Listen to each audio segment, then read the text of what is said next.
Tonight on the Northwestern News Report, NU's men's basketball game canceled because of COVID precautions and allegations of hazing on the football team.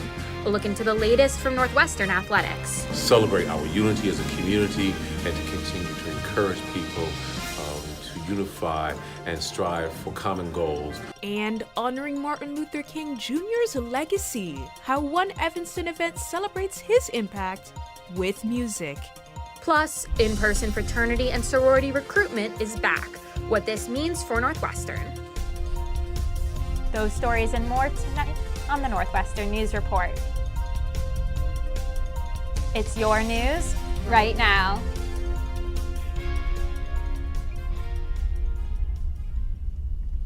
Good evening and welcome to the Northwestern News Report. I'm Gabrielle Coriati. And I'm Bridget Adu-Wadier. Let's get right into tonight's stories. We start off with breaking news. The NU Athletics Department announced in a press release earlier today that the Northwestern men's basketball team will not be playing their away game against Iowa tomorrow, January 18th. This announcement comes, quote, due to COVID health and safety protocols within the Northwestern program, according to the press release. NU Athletics also says Northwestern and Iowa will work with the Big Ten to reschedule. However, no dates for a rescheduled match have been announced. Northwestern administration declined to offer additional comments, and then also reached out to Vice President Luke Fagor about the current guidelines and status of COVID-19 on campus and did not receive a response. As of now, the Cats are still scheduled to play against the Wisconsin Badgers this Saturday. Northwestern University's football team is undergoing an internal review following hazing allegations. I took a look at how the university responds to hazing reports. Northwestern receiving an allegation of potential hazing in the football program at the end of the 2022 season. In a statement to NNN, university spokesperson John Yates saying the inquiry, which is being conducted by outside counsel, is in its very early stages and will be rigorously fair to everyone in this process. Northwestern's Office of Community Standards is normally the primary investigator in all hazing allegations, except in unique circumstances, we may partner with outside entities, making certain we're managing capacity and being timely in our response. Lucas Christian oversees the Office of Community Standards. He says they receive a, quote, handful of hazing reports every year. There's a lot of times like an assumption that this only happens in one type of organization. We receive them from all types of organizations and groups. Hazing can create mental, physical, or emotional discomfort. When NU receives a report of hazing, it's investigated by the Office of Community Standards alongside the university department that oversees the group, such as student organizations and activities, the Office of Fraternity and Sorority Life, or NU Athletics. All NU organizations are held to the same anti-hazing policy according to the Student Affairs website. I just really urge folks to think of creative and unique ways that are healthy to build connections and to steer away from these types of behaviors. Office of Community Standards student does not realize when they're being hazed, and that it's the friend who submits a report. They say to look out for behaviors such as sleep deprivation, physical exertion, or increased stress and anxiety in your friends. Northwestern University graduate workers voted to unionize in a landslide victory for unionization last week. This comes after years of organizing and demonstrations throughout fall quarter. Now, NUGW hopes to negotiate with the university for higher stipends, comprehensive health care, and international student support. In a letter to graduate students, faculty, and staff, university officials acknowledging the results and committing to working with students to create a collective bargaining agreement. NUGW co-chair Emily Lozier says they hope to bargain in good faith. So the next step at this point is, of course, the first contract, and we're very committed to, continuing to organize and be, connecting graduate workers. While there isn't yet a timeline for negotiations, NUGW says they want to accomplish their goals sooner rather than later. Yesterday marked Martin Luther King Jr. Day, a day honoring the life and social justice work of MLK Jr. Evanston and Northwestern communities hosted multiple events over the weekend to reflect on his impact. At Northwestern, NU and Evanston community members gathered on Monday at Alice Miller Chapel for a vigil as a part of Northwestern's 2023 Dream Week. The event, hosted by NU's Alpha Mu chapter of Alpha Phi Alpha fraternity, featured keynote speaker Reverend Dr. Michael C.R. Neighbors, singing performances, and ended with a candle lighting ceremony. While in Evanston, the Music Institute of Chicago hosted its annual concert celebration of Martin Luther King. NNN's Ellie Skelly has more. Gathering to remember a legacy of activism. My purpose is to actually celebrate our unity as a community and to continue to encourage people to unify and strive for common goals. The Music Institute of Chicago hosted its annual celebration of Dr. Martin Luther King Jr. It partnered with the Fleetwood Jourdain Theater for a special sold-out celebration this Sunday. We want to bring people together. We want to represent voices that are not often heard. The concert featured student performances from various Evanston groups with a focus on including artists and voices of color. I'm just looking forward to this really wonderful, eclectic combination of audience and performers, educators. But it wasn't just the musical arts.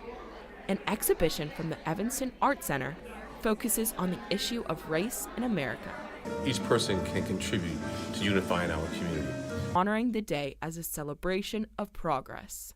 But to celebrate life and to celebrate community. Celebrating Dr. Martin Luther King Jr. while looking to the future. I think it's something that Dr. King would have loved. He would have come to something like this. His wife would have come to something like this. Ellie Skelly, Northwestern News Network. Thanks, Ellie. Bridget? Many sorority and fraternity chapters welcomed new members last weekend. NNN's Kunjal Bastola dives into the recruitment process. Northwestern sororities and fraternities held their annual recruitment cycle last week for the first time in person since the start of the pandemic and the Abolish Greek Life movement, or AGL. For me, our rush was completely virtual, which was definitely much different than it's going to be this year. AGL highlights the systemic issues in Greek life, which critics say include racism, sexism, and homophobia. Posts on Abolish NU Greek Life on Instagram post student experiences in these organizations. And I think that you'll find it's a very different community than what it was 1 year ago, 2 years ago, 4 years ago, and however long ago. Interfraternity Council President Shafi Flenner says Greek life is different after the mandatory education curriculum IFC organizations participated in last school year. You know, have across all of Greek life really being a lot better about things like hazing, hazing prevention, sexual assault prevention. And now, with these changes and recruitment shifting from virtual to face-to-face, many students are taking part in hopes of finding a community. I'm really interested in meeting a bunch of other freshmen just because, you know, like with such a big school, you don't meet everyone, so I thought this would be a good opportunity to meet the other girls in my class. The week consisted of informational events, meet and greets for different chapters, and for sororities, culminated in a bid night in which potential new members, or PNMs, found out which chapter picked them. You kind of just have to be yourself at the end of the day. After a busy week, for both potential new members and chapter executives, many students were excited to be welcomed into a new community on campus. Kunjal Bastola, Northwestern News Network. Thanks, Kunjal, for the update on Greek life recruitment. Coming up, an expansive effort, how One Evanston program is growing its outreach to prevent food insecurity in the area. And stitching stories together, how a new and unique art exhibit in Norris honors the stories of Black women. If you want to be a parent, it doesn't matter how you play, what you wear, how you dance, or even what direction life takes you. You just need to be there. You don't have to be perfect to be a perfect parent. Thousands of teens in foster care don't need perfection. They just need you.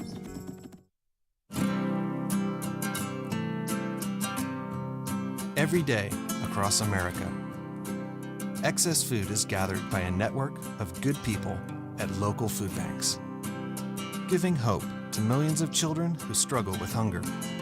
They've earned their wings, and you can too. Together, we can solve child hunger. Support Feeding America and your local food bank at feedingamerica.org.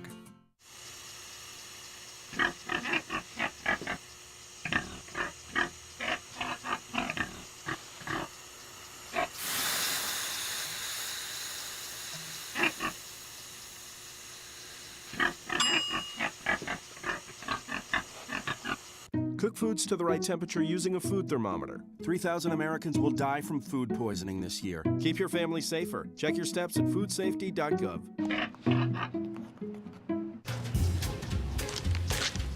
Really?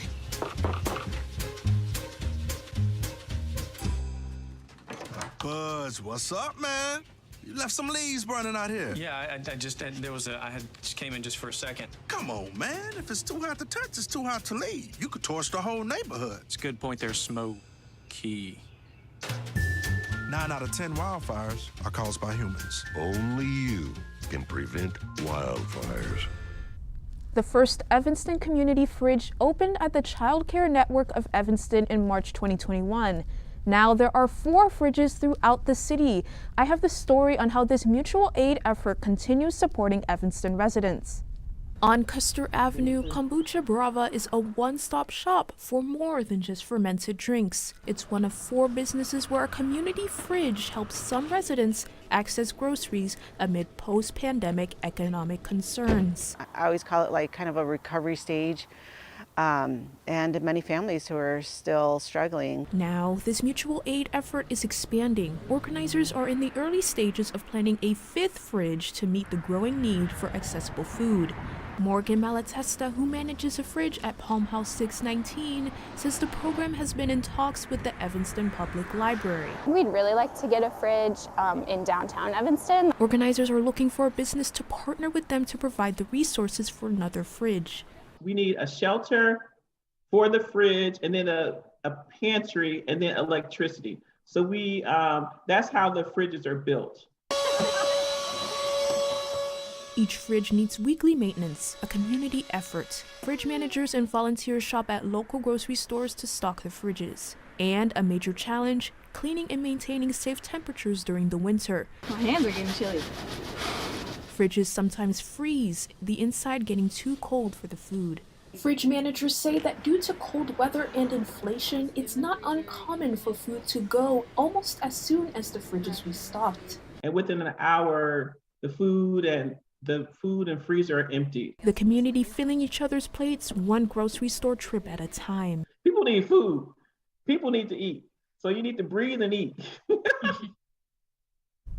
Thanks, Bridget, for that report. Who in Evanston do these fridges serve?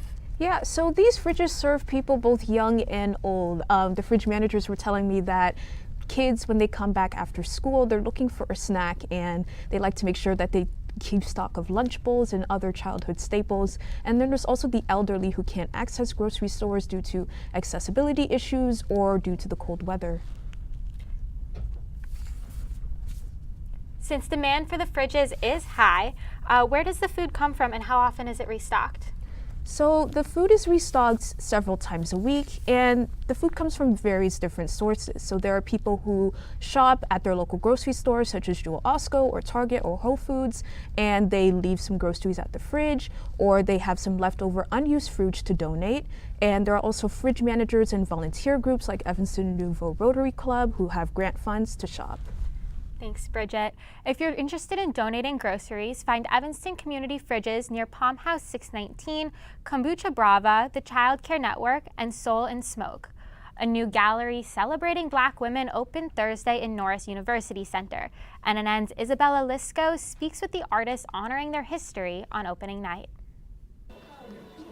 Radiant Compositions, Quilts of Inspiration and Remembrance, celebrates the resilience of Black women. I want this to be an exhibition that provides solace and that recognizes those who came before us. Artist Melissa Blunt says quilting started as a necessity. Enslaved people quilted for warmth out of any materials they could find. Took feed sacks took old work clothes. They use a lot of jeans in their work. I like the idea of something having a utilitarian purpose, but also being a work of art at the same time. Art that features historical and current issues. One quilt memorializes the names of Black women and children who were victims of domestic violence. Having these kinds of works interact with a population that would never encounter this kind of work is powerful. Some quilters use a variety of fabrics to acknowledge history, while others use luxurious fabrics to celebrate progress. They use bits and pieces because that's all they could get. I use the best because we've progressed. And can use art to connect with family legacies. It was a visceral reaction to what my great-grandmother did, my grandmother, my mother, and I felt the way in which I was continuing that legacy. Artist Betty Bonds plans to make a quilt with her great-granddaughter. I told her we're going to get together and she's excited about making a quilt. My great-great-grandma is going to show me how to.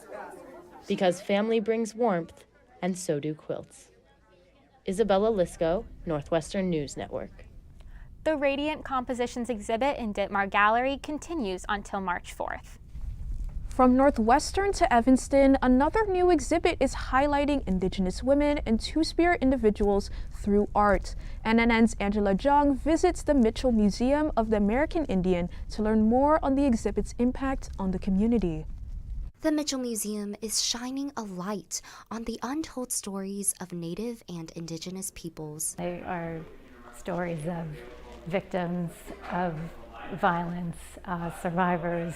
No Rest shares these narratives through paintings and installations, 35 artworks by 12 Indigenous artists.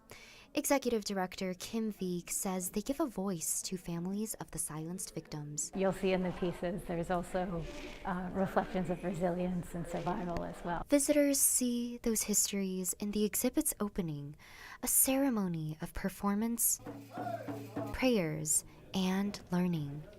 Art created with such passion and hurt and anger and power, and I think all that comes through the installation.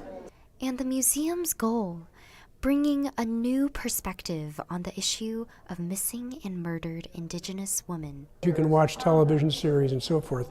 It does not have the same effect as being in the middle of all of the actual curated objects and stories that go with them.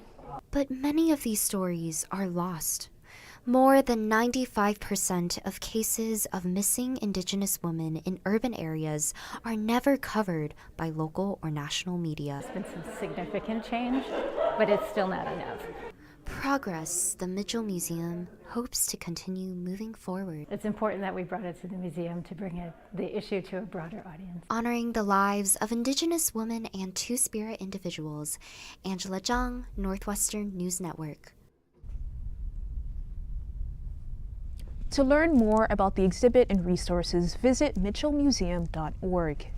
Shifting to Evanston infrastructure, the city is expanding construction. They've allocated $92.5 million for capital improvement projects in 2023. These projects include upgrades for parks, facilities, and utilities. A new skate park being constructed on the east end of Twiggs Park starting this spring. And Ocean Street and Main Street are also being revamped with new lighting, traffic signals, bike paths, pedestrian crossings, and landscaping. Updates to old water service lines are also expected. And Evanston dogs will be barking with joy with the reopening of a dog beach and other animal facilities. To learn more about these projects, check out the City of Evanston's website. With all of these construction projects, Evanston's Environmental Board is trying to save the trees with a new ordinance. The ordinance would require property owners to get a permit if they want to cut down a tree 6 inches or larger in diameter. The board hopes that the ordinance would help preserve trees in Evanston, hoping it will be implemented at the end of this year. Other proposals, they introduced a plastic bag tax and deconstruction ordinance. The ordinance is planned to be brought to City Council in February. Next up, get your sunglasses out. Students take on the winter darkness with a unique therapy service on Northwestern's campus. And keep on your heavy sweaters. I take a look at the forecast after this break. At Northwestern, we're Wildcats in every way.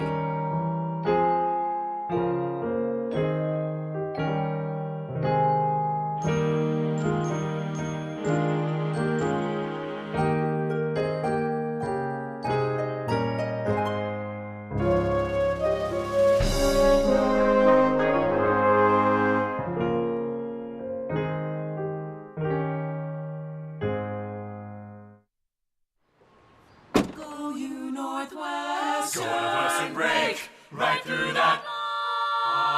With our colors flying, we will cheer you all to go. Go you Northwestern, fight for victory, sweet victory, spread for the fame of our fair name, and go Northwestern, win that game. Go Cats! At Northwestern University, we are pioneering innovation and achieving excellence across every imaginable discipline.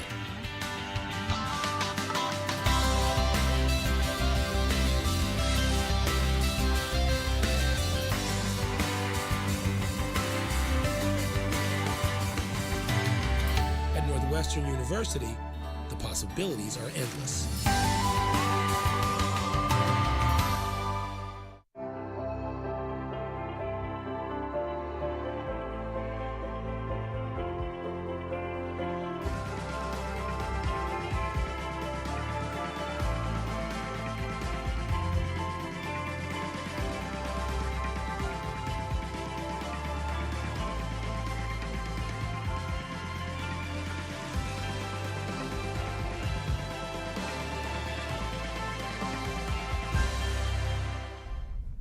Welcome back from the break. We have Simone Garber telling us about a Northwestern program brightening students' days during the winter months. Northwestern's Athletic Center's Wellness Suite is offering a doctor-approved way of combating seasonal depression, white light therapy. Living in the Chicago area, it's really important to try to get some sunlight during our darker season. It can help with things like better sleep, better energy. Winter's cold temperatures can cause increases in mental health struggles in some college students. It's hard when it's so cold and not appealing to go outside. Over 16 million Americans struggle with seasonal affective disorder, according to Mental Health America. Dr. Dorothy Sitt says these symptoms are especially noticeable in college students. People lose interest and, lose their enthusiasm for things that they used to do. They're very tired, feelings of being depleted. While no substitute for actual sunlight, white light therapy mimics some of the natural UV rays we miss out on during winter. This can combat seasonal depression symptoms with the click of a switch. That bright light from the light box may help to reset our circadian rhythms. Students can read, study, or even hang out with a friend during white light therapy, as long as they're at least 2 feet away from the light's beams. It just takes, maybe 15 or 20 minutes to do so. That can help us sleep better. Then we're going to feel better in our lives. Whether in the wellness center or your own living space, Northwestern winters are a good reminder to leave the light on. Thanks, Simone. Gabrielle? Students may want to try that white light therapy because we are expecting the wintry weather to continue. NNN's Ananya Chugh is here to give us a weather update. Welcome back to this week's weather on NNR. Make sure you've got a rain jacket or umbrella on standby this week because it looks like there's a high chance of some good old rainy skies tomorrow and Wednesday. Temperatures will be in the 30s early this week, and on Thursday we see a temperature rise to the 40s. But for the rest of the week, put on your earmuffs, break out those pocket warmers because it will be dipping right back down to the 30s. Now let's move to this weekend's weather.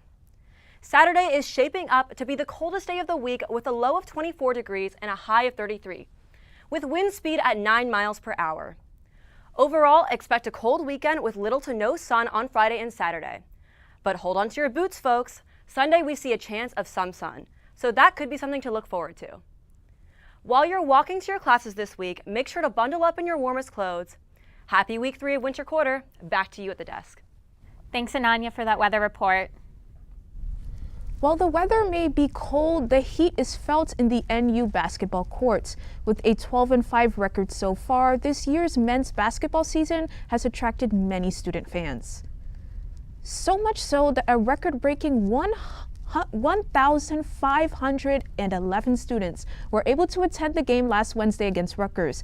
This number was made possible by expanding student seating into the upper sections of Welsh Ryan Arena, which may not be available for future games.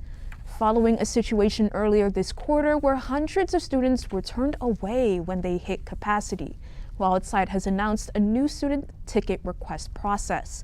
Future games will have 1,000 available student seats with an online ticket reservation that will ensure all students who show up to the game have a seat. For students who don't show up, extra seats will be given on first come, first serve. Very excited to have this much enthusiasm, and I think that the ticketing system itself will be very useful in guaranteeing that the people who are very interested in going to these games can get in, despite having a class or some sort of conflict, that they can get to the door 30 minutes before and they'll be given a spot to sit in the student section. This program will go into effect for the Wisconsin game as of right now. Sign-ups will be available Thursday at 12 p.m., which you can reach from the QR code on your screen. Next up, Under the Microscope, we'll take a look at recent scientific innovations across the university. And expanding their palate, students get a fresh update on their winter quarter food options with 2 new restaurants inside Norris. All that after the break. At Northwestern, we're Wildcats in every way.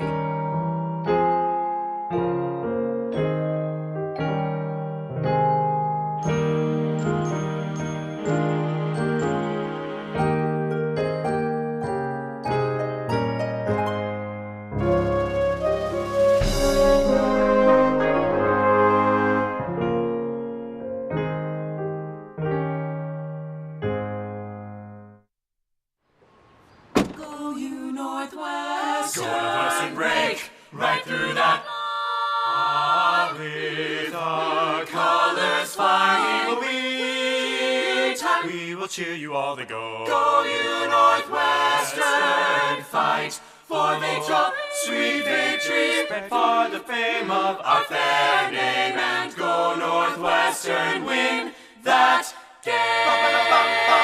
Go Cats! At Northwestern University, we are pioneering innovation and achieving excellence across every imaginable discipline.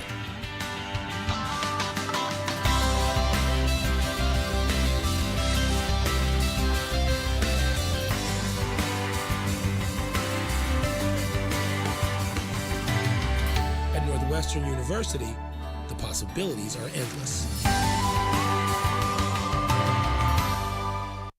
Welcome back. We now turn to Under the Microscope, a dive into recent Northwestern scientific discoveries. Let's get right into it. First up, a Northwestern team has created an electronic motor on the molecular level, and the first to be mass-produced. In addition to powering electric vehicles, the motor benefits material science and medicine. It is easy to make, operates quickly, and does not produce any waste. Next, a breakthrough for scientists. These lab-grown neurons allow for a deeper look at diseases such as Alzheimer's and multiple sclerosis. Researchers were working with neurons transformed from stem cells, which often resemble neurons from embryos or newborn babies. Hard to work with immature neurons for studies, they were able to create mature neurons to conduct research. And from science discoveries to new food experiences, as students arrived back on campus for winter quarter, 2 new dining options arrived with them. NNN's Lance Wilhelm spoke with students on what's cooking in Norris University Center.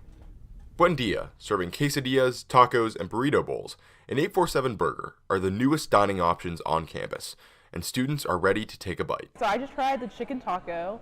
I really liked it. It's a corn tortilla with chicken, onions, and cilantro, and cheese, like a queso fresco. Buen Dia and 847 Burger replaced Patty Squared and Olive Mediterranean Grill on the Norris ground floor. I had Patty Squared a bunch, and that's gone now. But this honestly might be better. Norris worked with Compass Group, NU's food services provider, to let research and student feedback guide the decision. Everything from national market trends to taste tests was taken into account. We have the NU Dining Foodies Committee, and we use that opportunity to chat with students about where they see opportunities for a cuisine that we can introduce to them on campus. The goal of the changes? To create a more inclusive dining experience for both cost and dietary restrictions. 847 Burger offers a cheaper burger than Patty Squared, and both new restaurants take meal exchanges and dining dollars. To start off with the halal meats, and to start off with vegan and vegetarian options, and then build the menus from there. And dining officials say so far, both 847 Burger and Buendia appear to be a success. We are seeing many more students going through these two new outlets than were going through the outlets before. And Lance is here with us now to tell us more. Lance? If you're looking to try out Buendia or 847 Burger, there'll be a celebration to commemorate their opening right in Norris University Center, complete with a DJ and food samples, next Monday, January 23rd from 11:30 a.m. to 1 p.m. Lance Wilhelm, Northwestern News Network. Thanks, Lance. Well, that's all the time we have for tonight. Be sure to stay tuned for Politicat coming up next. I'm Gabrielle Coriati. And I'm Bridget Adu-Wadier. Thanks for joining us. Good night.